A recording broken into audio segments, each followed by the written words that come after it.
উমরের খুব মেজাজ খারাপ।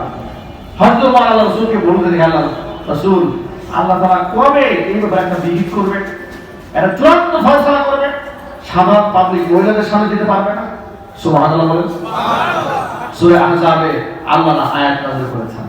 এরকম বেশ কয়েকটা ঘটনা আছে হযরত ওমরের মেজাজ অনুযায়ী আল্লাহ পাক কোরআনে আয়াত নাযিল করেছেন। এইজন্য আল্লাহ রাসূল বলেছেন, লাউ কানা মিন বাদি নাবিয়্যুন লাকানা উমারু নাবিয়্যা, আমার পরে যদি কেউ নবী হতো হযরত ওমর নবী হয়ে যেতেন।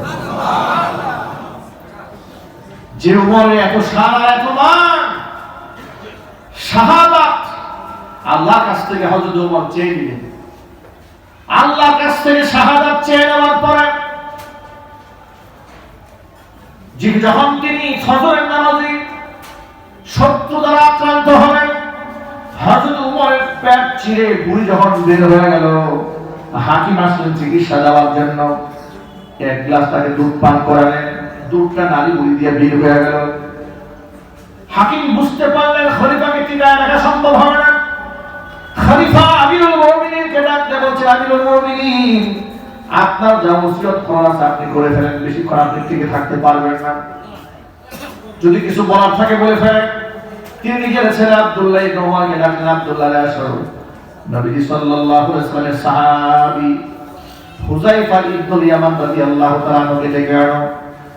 হুযায়ফা ইবনুল ইয়ামান ওই সাহাবী যাকে সাহিবু সিদ্দি রাসূলুল্লাহ সাল্লাল্লাহু আলাইহি ওয়াসাল্লাম বলা হতো, অর্থাৎ আল্লাহ হাবিব সাল্লাল্লাহু আলাইহি ওয়াসাল্লামের গোপন রহস্যী মুনাফিকদের নামের তালিকা গোপনে রাসূল তার কাছে দিয়েছিলেন। হযরত ওমর শাহাদাতের আগে হুযায়ফা ইবনুল ইয়ামানকে ডেকে বলছেন, হুযায়ফা রে, তোমার আমি আল্লাহর নামে কসম দিয়ে বলি, তুমি বলো তো যে 12 জন মুনাফিকের নাম আল্লাহ রাসূল তোমাকে দিয়েছিল, ওই 12 জন মুনাফিকের নামের তালিকার মধ্যে আমি উমরের নামটা আছে নাকি?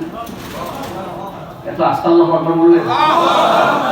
প্রিয় ভাইরা, আমাদের মেজাজ তো এমন হয়েছে, আমরা নামাজ না পড়লেও নিজেকে জান্নাতুল ফিরদাউসের একক মালিক মনে করি। কথা বলেন না? কথা ঠিক কিনা বলেন? একটু বলেন। লিফট টাচ মাইক্রোফোনে কথা বলা কষ্ট, একটু উঠে বলুন। হ্যাঁ, একটু বলেন।